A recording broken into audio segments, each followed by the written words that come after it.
This 26 Sports and CCTV high school football presentation is brought to you by Cadillac Casting Incorporated. Okay, 20-0 McBain leads to start the fourth quarter.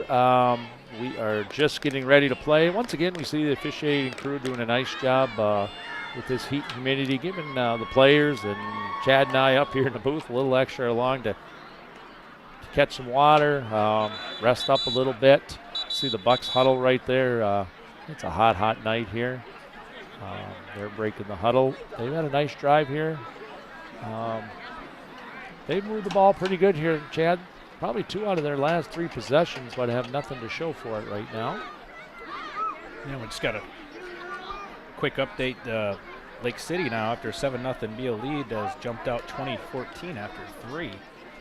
So high a lot of action affair there. In the third. Yeah, in the third. Tell you what, that last Pine River play, there were 6 McBain defenders in the backfield. Yeah. Yep. So Luke Hill drops back. There's a blitz right there. He was able to get it off before that. But unfortunately, he had to throw it a little bit too quick, and Rupert unable to get to where that pattern had him going. Not sure who sent up the middle there for McBain. Might have been number 51, but I'm probably wrong on that.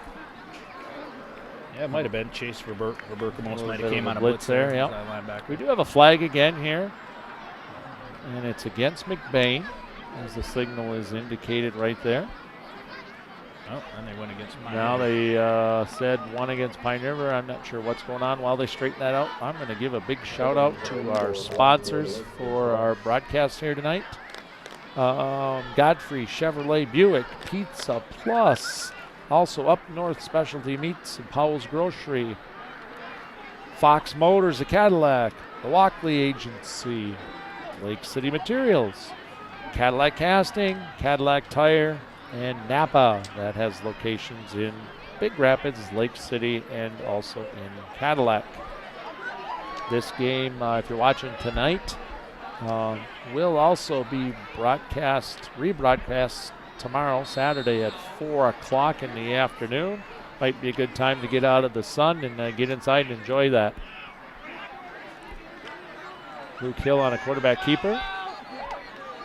Lost the ball there. Did he lose the ball at the end of that? It's kind of hard to see what was going on. Okay. Not seeing any signal, so it must be still Buck's ball. So Pine River had moved the ball up to about the 45-yard line and then went backwards a bunch. They're now faced with third and about a quarter mile. Hey, no, this is only 3rd and 30. I don't know if you saw that play. I can't remember where it was, but a few weeks ago, I think it was at college. A pretty crazy fumble. They had a 3rd and an 82, which was Yep. Must be a new record, I'm thinking.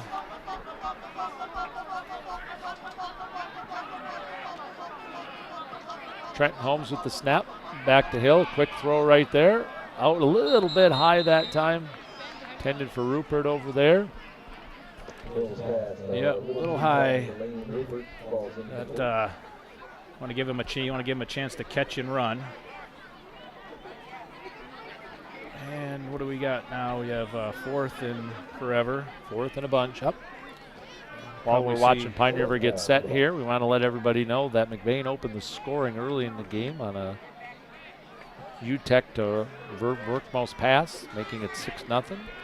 And a little while later, those two connected again to make it 12-0. Both PATs failed.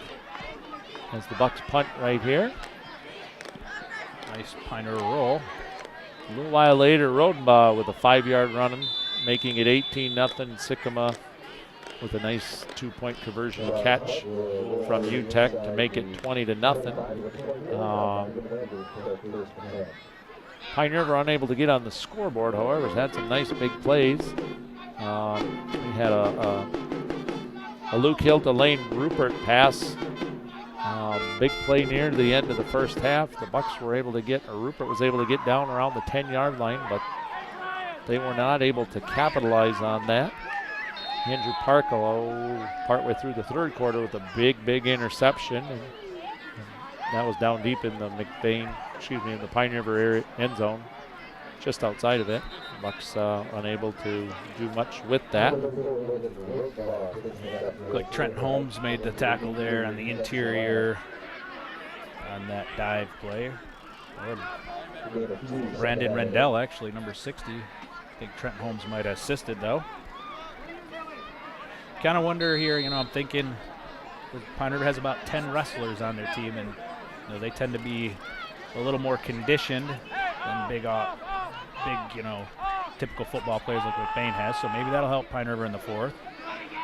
Seems to be some confusion on the Bucks defense. Yep. McBain gets about a 7-yard run from Sycamore. I'm thinking that was, or Sealand. Excuse me. Looked like number 12 in there for the Bucks tackle. It's like Coach Maloney's trying to keep that clock moving. Malachi Holmes on that tackle. This is a tough distance for Pine River to stop with the offensive line like McBain has, 3rd and short. Yep. UTEC under center. Going to hand it up the middle. Short gain, but it looks to be enough for the first down right there. Yep, good view by the camera right down the line. Number 5 right there for the Bucks. Andrew Park with a nice tackle. You can see Ethan Crisp is jumping off the field to get some water right here for the Bucks as we look at the McBain huddle. Both coaches been doing a nice job, especially with their offensive linemen, rotating players in and out, keeping them refreshed. Certainly last weekend, along with this one, that hot weather is just needed.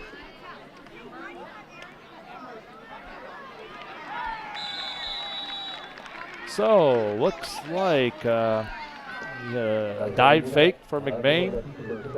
We've seen a lot of sealant up the middle, and that time the Ramblers ran out wide off that fake and pick up about 15 yards, Chad. Yep.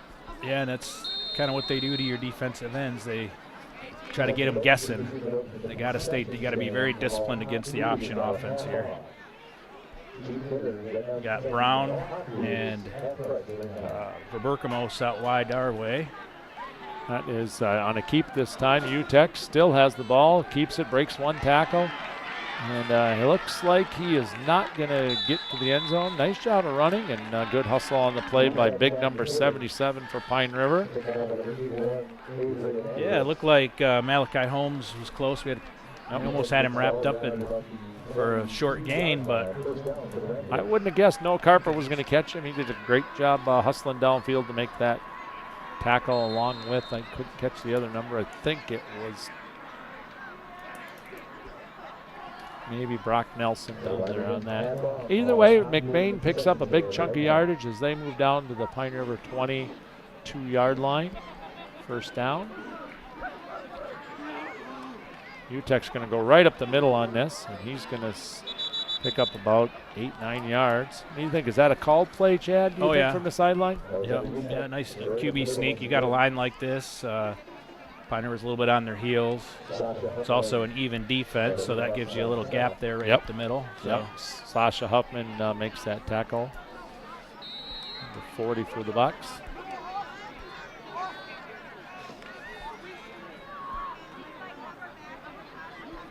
McBain gets ready to go here. 2nd and 3. Oh, a little confusion right there as UTEC went one way and his backfield went another, and number 58 for the Bucks made him pay. Yeah, I'm going to guess that that one was on UTEC because 2 out of 3 guys went one way. And odds are then that those 2 guys were right, but that's one of the few miscues we've seen from McBain. We've not seen a lot of offensive miscues. You're right. No, and the last interception was really a great play by Park. It was more than it was a bad throw. That was Brian McCurry on that last tackle right there.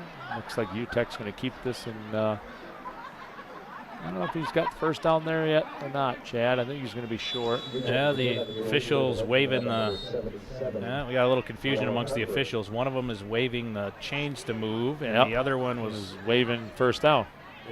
So we'll see what we got here. Looks like we thought maybe we were going to see a measurement. Well, we got an injury here. Sasha Huffman is limping off a little bit. Number 55 coming in for the Bucks. Hopefully it's just a cramp. But like I said Yep. earlier, these guys must have did a really good job of hydrating, because in this kind of heat, you normally see some guys cramping up. And I know I talked to both coaches, and they've been preaching, water the last several days. And So Silwa comes in for the Bucks right there. As McBain runs up the middle again, and about 5-6 Buck tacklers on that one. Sealand with that run gets a little bit.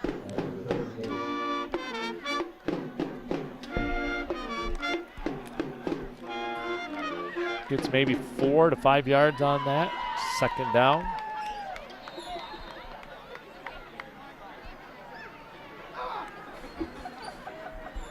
looks like we had a little shot of what's left of the band, the spirit. There is a McBain Rambler touchdown with 6:25 to go.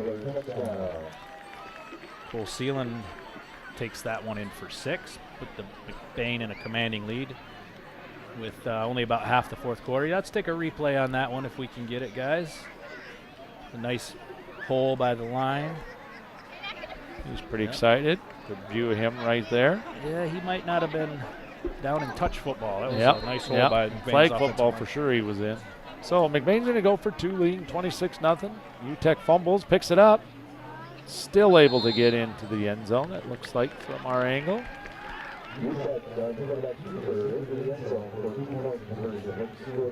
And that'll bring it up to McBain 28. Pine River nothing at 6:25 to go here in the fourth quarter. So it looks like McBain's going to get that 4th win of the season here, Chad. They have a big match next week with Beale City. Yep, yeah, they played Lake City last week and had a couple key turnovers earlier, and Lake City got the win. Depending on how that game goes down there, Beale comes back and ends up pulling out a victory. There'll be a lot on the line for McBain Beale next week. That's right, yep. It's interesting year of the Highland. There's really no bad teams. I mean, Pine River's looking to, get out to 0-5, but they're not a bad team. They're young, and they have some good players, but they're, since a lot of teams went to 8-man and things like that, there's really not any gimmies to be had out there. Every week is a battle, and generally we're seeing the teams with the most experience are picking up the wins. Mesik's one of those teams that's gone to 8-man, I believe, and we've done some broadcasts of them this year. I don't know if you've got a chance to see much 8-man football, but I sure enjoy watching it. I've been wanting to see Brian Mumby's used to coach me here when I was at Pine River, and he's up at Forest Area. I've been wanting to get to see one of his games since they switched to 8-man. I think this is their 2nd year. Some of the teams they're having a lot more success at 8-man because they're, when you're coming into games with 15 players, and it's really hard to compete. Yep. And they might have 4, 5, or 8 real good players, especially as the season wears on. They get a few injuries. It's tough. So I think it's been great that those teams have done that. I grew up Crystal Falls Forest Park, and they've had a very storied history of 11-man football, and as the town of Crystal Falls kind of gotten a little smaller over the years, they've gone to 8-man, like Marion's gone to 8-man. It's nice that they're able to keep competing and enjoying high school football that way. Andrew Sycamore, getting ready to kick off. Back deep, Elijah Lewis for the Bucks. We'll see where left-footed Sycamore goes with this one. We've seen him do about 4 different kicks, really. I'm sure that they're not going to kick it to Lewis. I'm positive of that, because he's one that could take it to the house, so they'll avoid giving up a quick score. It's one thing you learn the hard way as a coach. You don't kick it to their quickest player, so they're going to angle it, and if it goes out of bounds, which it is, they'll be fine with that. 35 is better than giving Lewis a shot at going for 6. We saw Sycamore a couple of weeks ago in a big game. Maybe the turning point of that Kingsley game was his kicking. Twice in that ball game, he was able to place the ball off the kick on the sideline, and it did not go out of bounds as Kingsley watched one of them probably for 5 to 7 seconds as it rolled right down the sideline and stopped about a foot in the field of play. And McBain pinned Kingsley back in that game and kind of turned things around for him. Yeah, that can be a weapon when they can drop them in there. So 6:24 to go. Pine River takes over, down by 4 scores. Luke Hill takes the snap, looks wide this way, looks long. That is broken up at the last second.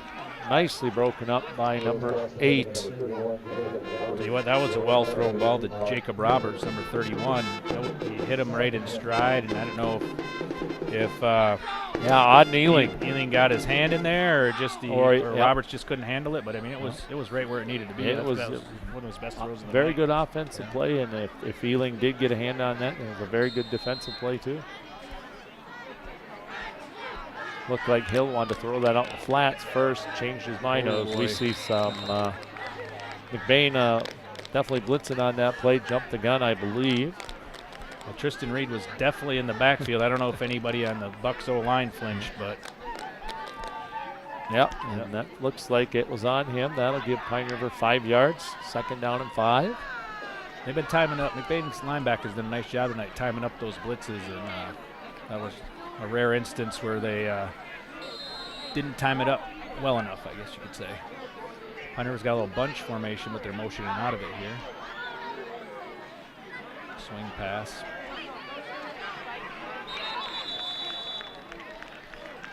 Brock Nelson on that catch out near the McBain sideline. He gets about 2 yards out of that. Yeah, I think they're hoping to get a little more, but this is 3rd down and short, so they got quite a lot of options in the playbook here. Coach Martin signals in the play. Pine River players looking over the sideline, get the play. Remember, everybody, they don't huddle. Plays are called in from the sideline. Players have information on their wrists. They can find out what the play is. Dangerous throw. Elijah Lewis with some great running right there. Breaks 3 tackles, then fumbles. And that ball is covered, I guess, by McBain. It looked like it was still going when it fell out of bounds there, but quick whistle, and Gavin Seelan, I think, is going to get that recovery. Number 3 for McBain in Pine River territory. I think we might have had a little bit of an inadvertent whistle there. Looked like the ball ever made it out of bounds. And it certainly didn't look like it was ever under control. But either way you slice it, 1st down for McBain at the 50-yard line as they're going to take over on a turnover after a nice run by Pine River's Elijah Lewis. Wonder if we can get another shot while we're waiting here of a penalty assessment of the stands. I saw one earlier. Get an idea of how nice things look here on this side of the field now. A couple years ago, added a new concession stand and bathrooms, and now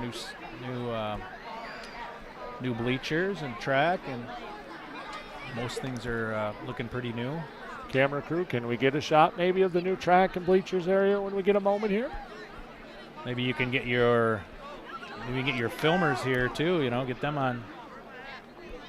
Give them a little. Well, officials are sorting some things out right here, and while we're doing that, if you are watching and you are interested in joining our crew, we'll give you some information. Contact that. We're always looking for people to help in the trucks with the cameras. You can get a hold of your high school counselor. We have a lot of high school students that work with us here. You get a hold of the Career Tech Center. You get a hold of CCTV and My News 26. And certainly the Wexford Misaki Career Tech Center. Looks like we've got an unsportsmanlike penalty against Pine River. McBain will get 15 yards out of that with 5:29 to go, leading 28-0.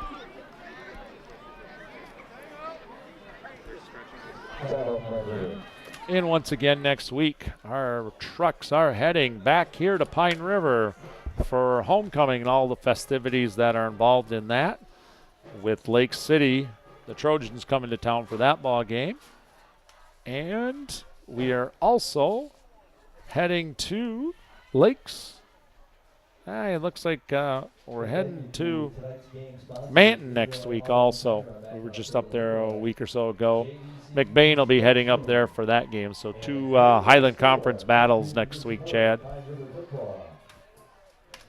So what do you got planned for the weekend? Got a little football you want to watch? I think there's a little Michigan State game here tomorrow. Michigan State, Notre Dame. I got a coach in a Pop Warner game tomorrow, so once I get off that, the excitement of that, then, hopefully I'll catch a little bit of that Michigan State, Notre Dame game. And the Lions, 2-0 with a big Monday night victory over the New York Giants this week. They got the Falcons this week. We'll see if they're for real or not, because the Falcons are pretty hot. Yep. So. But the Lions fans, they don't start out 2-0 a lot, so they're loving life right now. First place in the NFC North. It's always good to see them ahead of Green Bay. I know Bill Dooley does a lot of work for us here on 26 Sports and CCTV, and Bill's wife, Terry, is a big Packer fan, so whenever the Lions are up on top of the pack, I like to rub it in because it doesn't happen too often. And looks like Ealing got loose there for a long run. On Ealing with a big run out of that penalty, and he's going to get a touchdown. Did we get a replay of that, folks?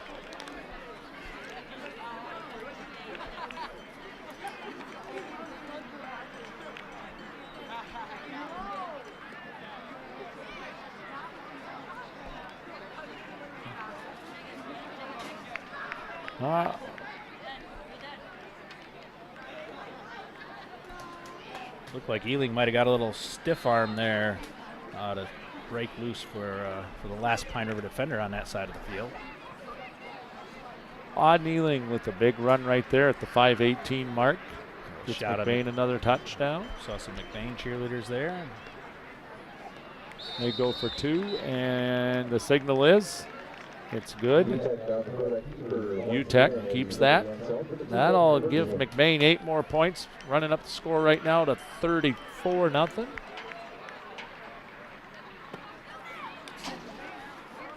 On a warm, muggy night here in northern Michigan, McBain is now up 36-0. Chad, I know it used to be, I think 35-0 was the running clock. Is that still the case? I guess we'll know here in a minute, won't we? It is still the case, except for scores, injuries, timeouts. Right. So while we're waiting, once again, officials doing a nice job after touchdowns, things like that, giving the teams just a little extra time, more than they normally would get to hydrate up in this hot, humid weather. Hope you enjoyed our halftime show from the Pine River Marching Band under the direction of Jessica Gardner.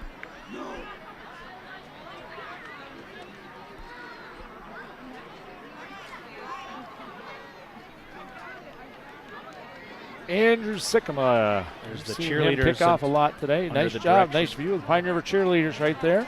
They got Pine River, they have a new cheerleading coach, Ashley Lar Verde, Verde, I think that's a color in Spanish, isn't it? Is that? I don't have to Google that. Well, we'd have to get down and see Miss Gloria David, the Spanish teacher down here at Pine River for that. I don't know.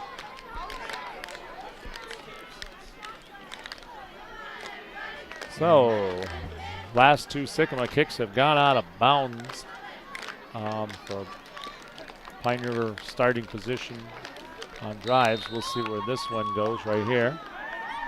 Sycamore, 18 on the kick. We're staying Spanish, I think. This one's going to stay in bounds.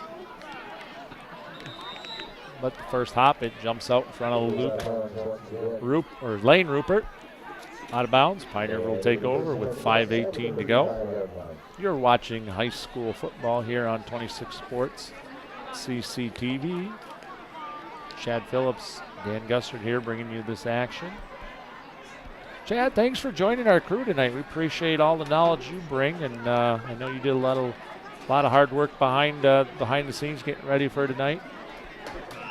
I don't know about a lot, but yeah, appreciate it. And of course, anytime I can watch some football, high school football especially, or talk about it, or anytime I can talk and someone will listen, I enjoy the opportunity.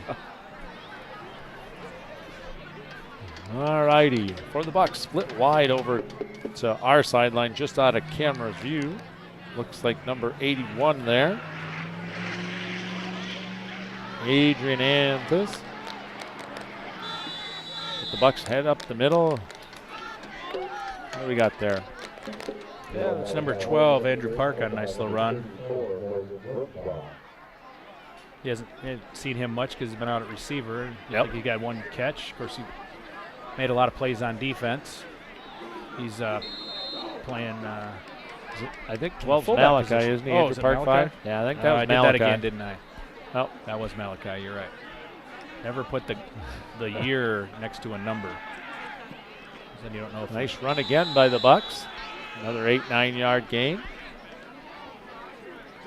Looks like McBain has got some new guys in there on the D line. A little cleaner jerseys and not quite as big.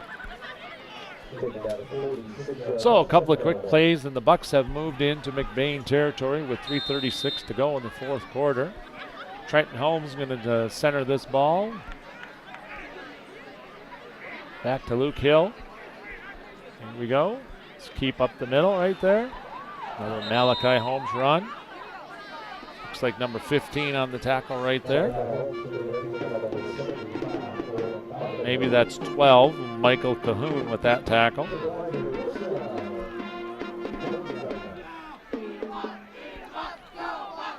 As you see part of the Pine River Band in all their color garb. Black and white here, doing a little musical composition. How about that word, composition? From a math teacher, no less. Fake on that jet sweep. We got a fumble right there. And I'm not sure who recovered that. That'd be number 1 for McBain. That's Austin Abbott, a junior right here. Let's see if we can get a replay of that play. Nice job by Austin to jump on that.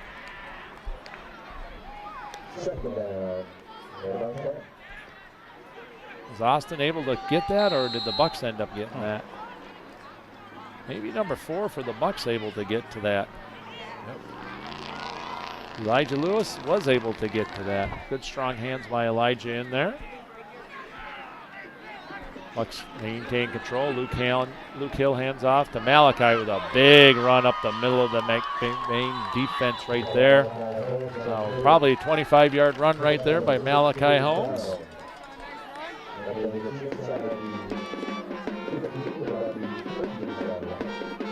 Getting to see a little bit of the future. You know, we got a lot of young guys playing now on both sides of the ball. And once again, we see Pine River driving into McBain territory. They have not been able to capitalize tonight. We've seen some decent drives by the Bucks, and then things kind of do what they do. Like right on this play, just kind of some missed blocks. McBain stops Luke Hill with a 2-yard loss. Bucks have had a hard time down here in the short part of the field. Yeah, looks like number 12, but I don't have a. Oh, we have no. Yeah, Michael Cahoon again. Yeah, calling his name quite a bit now. I think he's a junior on the Rambler team. Yeah, playing back there at safety. So Luke Hill gets ready to take the snap. Pitch on the sweep to Elijah Lewis. Makes one guy miss, but couldn't get away from Owen Bonico. Bonico, yep. Bonico's still in there on the D-line, or he rotated back in. Didn't actually get away from Bonico, did he? It's a strong arm boy in there, held on to him, makes that tackle.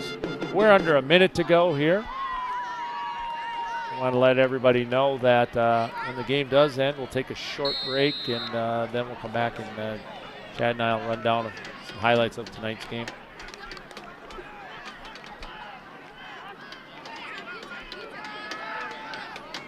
A little high on that throw, and that ends up picked off right there. Looks like, is that 20? No, that's 12 right there for Cahoon. McBain. He's taking over the game here at the end. Yeah, Michael Cahoon. I tell you what, called his number a lot here in the last few minutes. Nice interception for that young man here, and that's going to wind down the clock here, boys and girls, fans, everybody. McBain will win this game 36-0. We're going to take a short break, and then we'll be back to give you a little bit of wrap-up.